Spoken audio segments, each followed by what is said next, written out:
Hey there, and welcome back. In this tutorial, we're going to talk about how to create a new team using SportsBench, as well as how to create the team's page.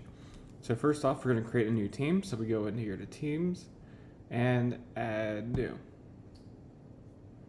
And then I'm just going to enter in team.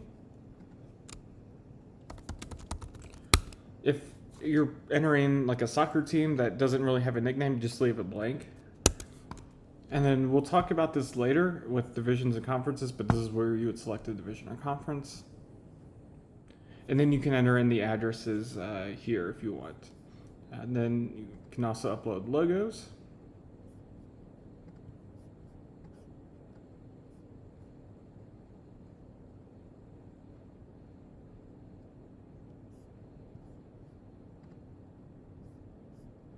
And also a team photo if you want. And then just hit save. And now we've created a new team. So now let's go in and create the teams page.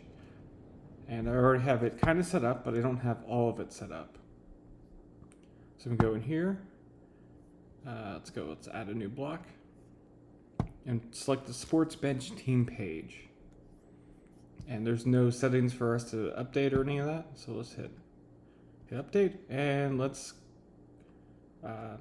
go out and view the page. And looks a little bit off. Sometimes you'll have to do some styling to make it work with your theme.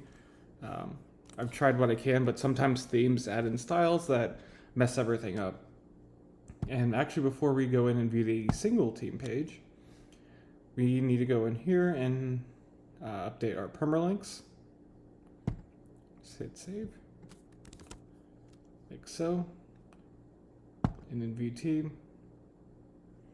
And then here is where you would see all the things like the stats for the team, stats for the individual, roster, schedule, all that fun business. And look, you didn't have to write any lines of code for that.